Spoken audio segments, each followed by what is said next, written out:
Georgia students who want to take an AP African American Studies course have a tough decision.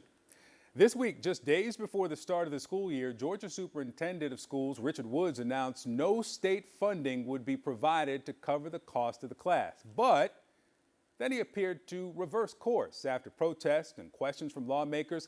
I say appeared because the state still will not pay for AP African American Studies.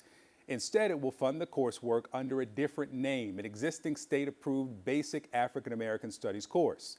With me now is Rashad Brown, an AP African American Studies teacher here in Atlanta. Let's start here and it sounds like it's in the weeds, and sometimes if people are trying to pull an okie doke, that's exactly where they'll put it, right? Not in the headline, not in the bold statement. Why does it matter how this course is coded versus AP German history, AP world history? Okay, so the coding is very important because that is going to determine if the student's GPA receives a weighted increase and a weighted boost.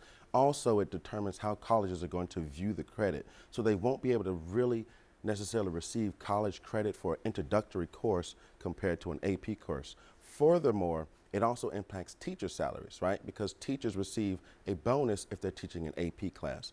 Also, it also affects FTE money because schools and districts receive more funding for FTE when courses have AP next to them. So what's the problem is you have funding for what you claim to be an AP course, but it's titled an introductory course.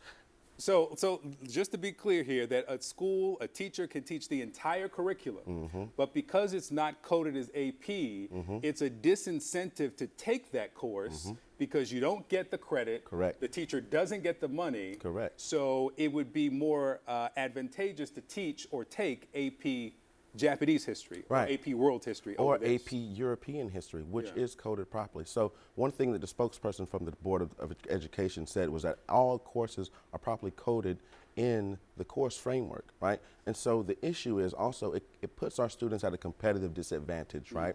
Because when you're looking at the Hope Scholarship, you're competing, right? And so if you're taking a course that has similar rigor but isn't delineated as such, well, you're pretty much wasting your time, and you're not going to be as competitive for things like the Hope Scholarship when you're trying to receive that when you're looking at GPA.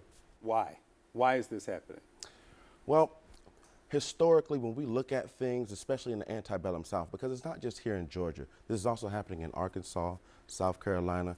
Multiple states in the antebellum South passed what are known as anti-literacy laws. And these anti-literacy laws made it an actual crime to teach newly freed slaves or Negroes the ability to read or write. It was actually literally punishable under law. You could be fined, whipped, and imprisoned. And so what we're seeing now is a reemergence of what we like to call modern day anti-literacy laws. And so there were multiple calls from a large coalition of people and lawmakers in the NAACP and the ACLU to really urge the Georgia State Superintendent to reconsider his position before we reconsider it for him. Because this is an elected position, and he's supposed to serve in the best interest of all Georgians and all students. And if he can't do so, we need to find a replacement immediately. You taught the pilot course. You were part of the program. Yes, sir. What do the students lose, those who, because they want that weighted GPA, choose something else, if they don't take this course? Well, they just lose just the knowledge and just the ability to understand just the African diaspora and the impact that African Americans have had on not just this country, but the world at large. One thing we really want to make clear is that Black history is American history, and this is not a class just for African American students.